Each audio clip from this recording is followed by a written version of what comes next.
سهار مونځ دپاره بالکل په اسانۍ سره پاسېدو دپاره یو دوه آسان عملونه درته درښیم که نه که دې دواړو عملونو کې تاسو هر یو عمل وکړو نو انشاءالله سهار مونځ دپاره به تاسو بالکل په اسانۍ سره پاسئ.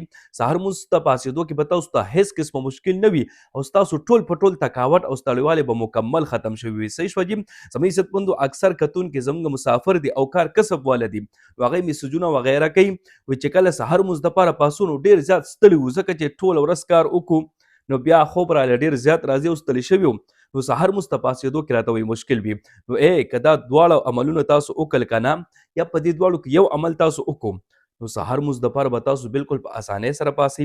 ستاسو ټول په ټول ستړیوالی به مکمل ختم شوي وي او مکمل به تاسو دمه شوي وي. صحیح شوه جي. ورې ټولو ته گزارش دی چې دا دواړه عملونه تاسو خامخا زده کوئ او د شپې اوده کېدو په وخت کې دا دواړه عملونه تاسو خامخا کوئ چې سهار مونځ دپاره تاسو بالکل په اسانۍ سره پاسئ. ځکه چې نن سبا اکثر خلک ګورئ سهار مونځ کې ډېر زیات سست شوي دي او بعضې خلک خو پکې لا داسې دي چې سهار مونځ د سره کوي نه وایي ولې چې ستړي وو. نو سهار مونځ چې دی که نه ډېر اهم عبادت دی او الله رب العزت ته دا ډېر زیات خوښ دی. کم انسان چې د شپې یعنې ماسخوتن مونځ په جمع سره وکړي بیا د سهار مونځ هم په جمع سره وکړي که نه دا ټوله شپه وله الله رب العزت په عبادت کې شمار کوي. ټوله شپه به اوده وي خو الله رب العزت والا دا په عبادت کې شمیر کوي. نو دا تاسو نه غواړئ خامخا به دا تاسو غواړئ زه هم غواړم تاسو هم به دا غواړئ چې زموږ شپه د الله رب العزت په عبادت کې شمیر کړي. نو که تاسو هم دا غواړئ که نه سهار مونځ دپاره د مونږه په اسانۍ سره پاسو دا دواړه وظیفې تاسو شروع کوئ. وظیفې کمې دي یوه وظیفه دا چې قرآن پاک په اول سپاره کې دا یو آیت کریمه دی فسیکفیکهم الله وهو السمیع العلیم چې کله تاسو اوده کېږئ دا آیت کریمه به تاسو اوه پیرې وایي چې کم ټایم تاسو ځان سره په زړه کې دا نیت وکئ که نه چې دغه ټایم نه به زه پاسم همدغه ټایم کې به ستاسو سترګې کولاویږي. لازمي تاسو ټرای وکئ نن نه تاسو دا ټرای وکئ که نه دا آیات د شپې اوده کېدو په وخت کې اوه پیرې تاسو ووایئ فسیکفیکهم الله وهو السمیع العلیم. یو ټایم ځان ته تاسو منتخب کړئ چې دغه ټایم به انشاءالله زه راویښېږم چې دغه ټایم ستاسو سترګې کولو نه شوې او ستاسو راویښ نه شوئ بیا ماله نوم بدل کړئ.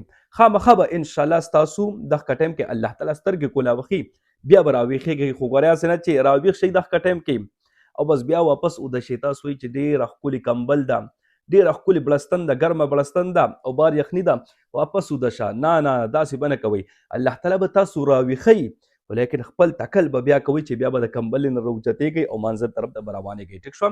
نو اوه پیرې د آیت کریمه فسیکفیکهم الله وهو السمیع العلیم بالکل اسان دی. اوه پیرې وایي انشاءالله د الله رب العزت په فضل و کرم سره به تاسو خامخا راویښېږئ. صحیح شوه جي. دا یو وظیفه شوه. دویمه وظیفه انتهایی اسانه وظیفه که چا قرآن پاک ویلم نه دی ایله به هم دا وظیفه ورځي. هغه څه چې د شپې کله تاسو اوده کېږئ که نه نو 33 پیرې به سبحان الله وایي 33 پیرې الحمدلله او 34 پیرې به تاسو الله اکبر ووایئ.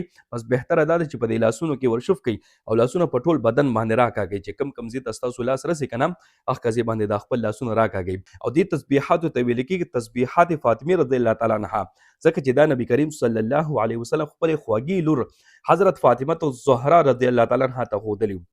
نو که تاسو هم غواړئ چې د شپې کله موږ اوده کېږو او زموږ په دې خوب کې الله رب العزت موږ ته یو راحت را نصیب کړي سکون را نصیب کړي او ټول په ټول ستړیوالی او تکاوټ مکمل زموږ ختم شي که نه د شپې اوده کېدو په وخت کې دا 33 پیرې سبحان الله 33 پیرې الحمدلله 34 پیرې الله اکبر وایي په لاسونو کې شف کوئ لاسونه په ټول جسم باندې راکاږئ.